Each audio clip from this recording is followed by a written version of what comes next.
Hello guys, today I'll show you the steps on how to create a straight-through cable and crossover cable.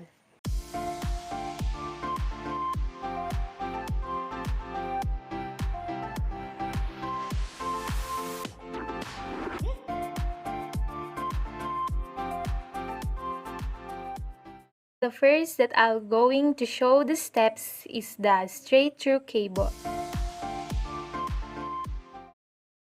Cut a piece of cable to the length you will need. Give a little extra to make room for mistakes.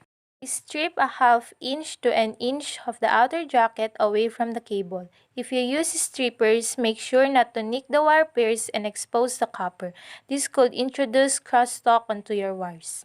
I prefer to use a scissors and my fingers to tear away the jacket, and then I cut with the scissors to clean up edge.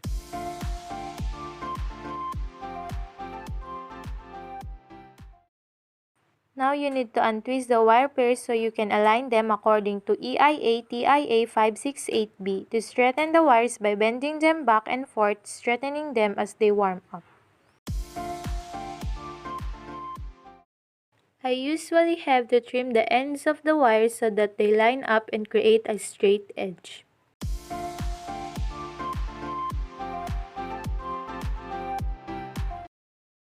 Now holding on RJ45 connector with the tab side facing down, push the 8 wires into the connector, sliding each wire into a groove. While holding the connector tab side down, the white-orange wire should be on the far left and the brown wire should be on the far right. Before crimping, examine the cable and connector from the side. If everything looks good, using your crimper tool, insert the connector and cable into the 8-wire slots and press down tightly. When you are finished in terminating one end of the cable, repeat the process on the other end of the cable. Lastly, test your cable by using it on your network. Attach the cable to your computer's NIC and other end to your switch. So that's all the steps in making straight-through cable. So the next will be the crossover cable. So the materials needed here is just what we used in terminating straight-through cable.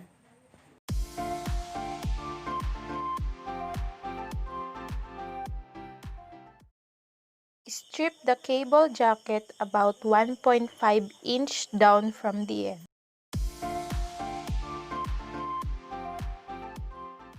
Spread the 4 pairs of twisted wire apart. For category 5 enhance, you can use the pull string to strip the jacket farther down if you need to. Then cut the pull string. Category 6 cables have a spine that will also need to be cut. Untwist the wire pairs and neatly align them in the T568B orientation. Be sure not to untwist them any farther down the cable than where the jacket begins. We want to leave as much of the cable twisted as possible. Cut the wires as straight as possible, about ½ inch above the end of the jacket. Carefully insert the wires all the way into the modular connector. Make sure that each wire passes through the appropriate guides inside the connector. Push the connector inside the crimping tool and squeeze the crimper all the way down. Repeat steps 1 to 6 for the other end of the cable. Make sure you've successfully terminated each end of the cable. Use a cable tester to test each pin. When you're all done, the connector should look like this. So for crossover cables, simply make one end of a cable a T568A and the other end a T568B. Now you can make Ethernet cables of any length, fix broken connectors, or make yourself a crossover cable. Happy crimping!